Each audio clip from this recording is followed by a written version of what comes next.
आइए आज हम लोग वनस्पति जगत में पीपल के बारे में पढ़ते हैं।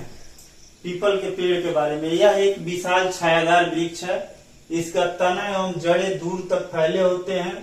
पीपल एक ऐसा पेड़ है जो 24 घंटे ऑक्सीजन देता है। पीपल को बोधि वृक्ष भी कहा जाता है क्योंकि महात्मा बुद्ध को ज्ञान की प्राप्ति बोध गया में पीपल वृक्ष के नीचे हुआ था। इसके बाद हम लोग को बरगद के पेड़ के बारे में पढ़ना है। भारत का राष्ट्रीय वृक्ष बरगद है।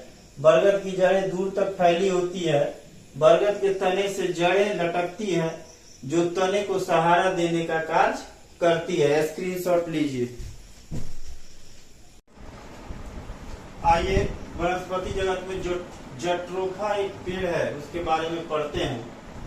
जट्रोफा मुख्यतः ब्राजील का पौधा है। जट्रोफा से बायोडीजल बनाया जाता है।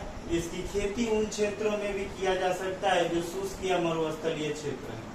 भारत में जट्रोफा के स्थान पे करंज और पोगोनिया का इस्तेमाल किया जाता है।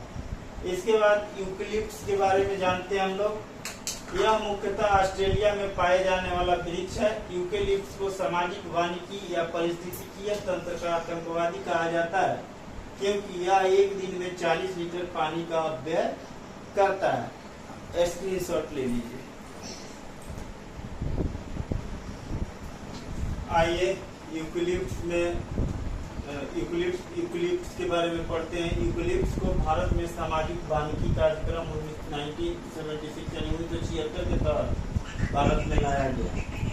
इसके बाद दूसरा क्रोटन एक पौधा है। क्रोटन को जल का प्राकृतिक सूचक माना जाता है। क्रोटन को मुख्य फसल के साथ लगा दिया जाए तो मुख्य फसल की सिंचाई कब करना है इसकी सूचना क्रोटन दे देता है क्योंकि इसकी जड़ें गहरी नहीं होती है और जल संकट होने पर बहुत जल्दी सूख जाती है। जिससे पता चलता है कि मुख्य फसल की सिंचाई करना है। स्क्रीनशॉट लीजिए।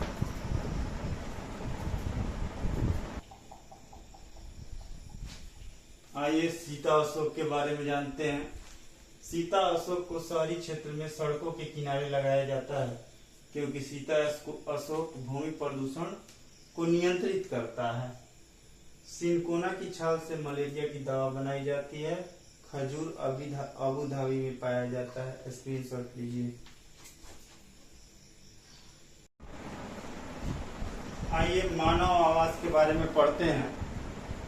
इसमें सबसे पहले लकड़ी का घर हम लोग पढ़ेंगे। लकड़ी का घर वर्षा बाहुल्य क्षेत्रों में बनाए जाते हैं। भारत में लकड़ी के घर मुख्यतः असम, मेघालय, मणिपुर, त्रिपुरा आदि राज्यों में बनाए जाते हैं। नॉर्थ ईस्ट में, पूर्वोत्तर राज्यों में। पूर्वोत्तर राज्यों में वर्षा अधिक होने के कारण जंगल अधिक है और वहां पर लकड़ी पर्याप्त मात्रा में पाई जाती है।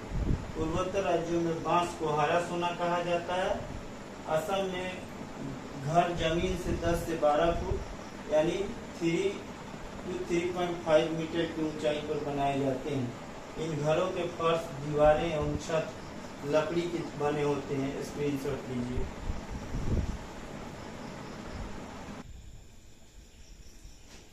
आइए मानव आवास में लकड़ी एवं पत्थर के घर के बारे में जानते हैं। लकड़ी एवं पत्थर के घर मुख्यतः भारत के पर्वतीय क्षेत्रों जैसे हिमाचल प्रदेश के कुल्लू मनाली, लद्दाख, जम्मू कश्मीर एवं उत्तराखंड राज्यों में बनाया जाता है। पर्वतीय क्षेत्रों की मुख्य चुनौती निम्न है: बादल फटना, भूकंप, बर्फबारी, चट्टानों का खिसकना आदि। पर्वतीय क्षेत्रों में लकड़ी एवं पत्थर के घर द्विमंजिला बनाए जाते हैं। पर्वतीय क्षेत्रों में घरों की नींव मजबूत रखी जाती है एवं दीवारों को पत्थर से बनाया जाता है। पर्वतीय क्षेत्रों में घरों के फर्श को लकड़ी का बनाया जाता है क्योंकि लकड़ी ऊष्मा की कुचालक होती है। स्क्रीनशॉट लीजिए।